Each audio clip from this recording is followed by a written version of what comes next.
The start of the 20th century was a period of revolution. Even China, which was ruled by emperors for thousands of years, couldn't resist these changes. As a result, the Republic of China, headed by interim president Yuan Shikai, leader of the northern Chinese provinces, appeared on a political map of the world. President Shikai didn't mind having the imperial crown, so after coming to power, he began preparations to eliminate the Republicans. In 1912, the leader of South China, Sun Yat-sen, established Kuomintang. In 1913, he led a rebellion against Yuan Shikai. This rebellion, known as the Second Revolution, was defeated. Sun Yat-sen immigrated to Japan, and Yuan Shikai proclaimed himself emperor.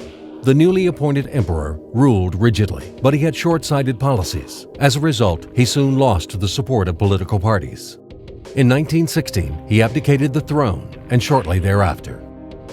After the departure of Yuan Shikai, China split into many militarist cliques. In 1922, the Communist Party of China was established.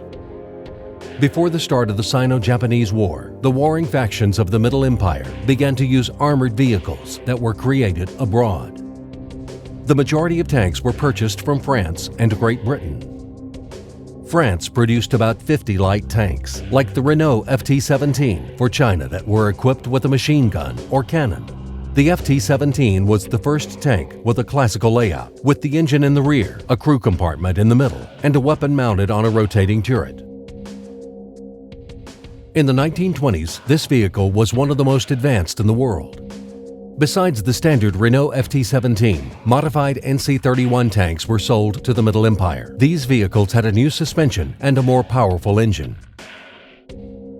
Great Britain produced many tanks for China, like the Vickers MKE, that's also known as the Vickers 6-ton.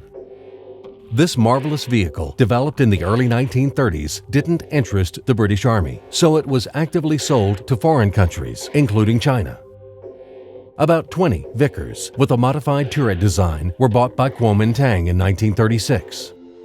The delivery of American tanks, like the M1917 and the Italian Fiat 3000, were minuscule compared to the French and British tanks. The total number of machines produced from both countries was less than 20. In those years, the first factories that appeared in China were developing tanks. They were not even thinking about the creation of their own tanks. These manufactories were solely focused on repairs and maintenance of these combat vehicles. Also, there was no adequate support of spare parts. The Chinese specialist had to make do with what was in stock. No wonder that in China, by the end of the 20s to the start of the 30s, they were using French tanks with an American engine or British tanks with a German gun, were struggling against enemy forces.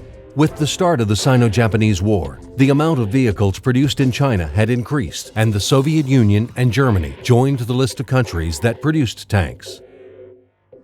The majority of Soviet tanks sold to China were T-26 light tanks. Kuomintang purchased about 100 tanks of this type. It's also known that several BT-5s were bought. Germany also helped China with the delivery of the PZ-1. During the war, it's typical for an enemy army to obtain captured equipment. Throughout the confrontation with Japan, the Chiha medium tanks built by Mitsubishi were fighting in the Chinese army. These tanks were only mediums according to the Japanese classification. They were actually light 16-ton vehicles.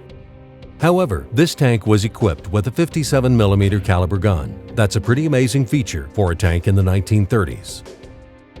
During World War II, the arsenal of Chinese tanks was replenished by the U.S. with the M5 Stuart. This tank wasn't good enough for the European theater of operations. However, it could effectively be used in the struggle between Japan and China. The U.S. sold about 100 tanks to the government of Chiang Kai-shek.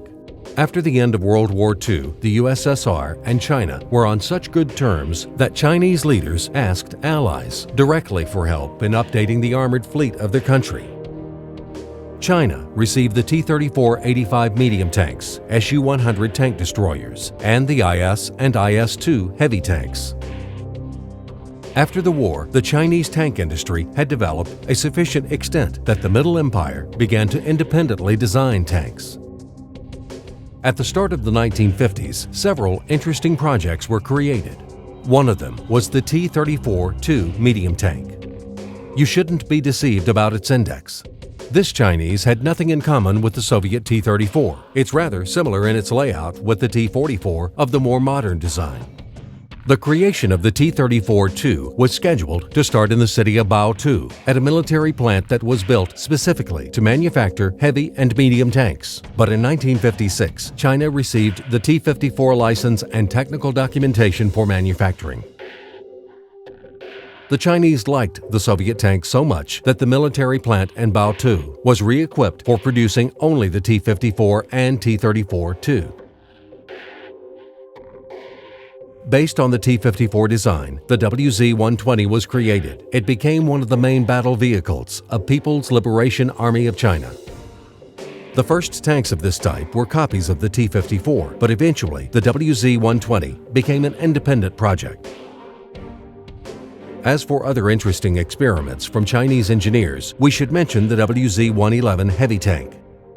This vehicle was developed in the early 1960s as a replacement for the IS-2 and IS-3 Soviet tanks, which were in the service of the Chinese Army but were obsolete. Objectively speaking, the need for a heavy tank in those years was questionable. However, the Chinese still continued the development of a vehicle that was similar to the IS-3 in its hull layout with amazing slope frontal armor.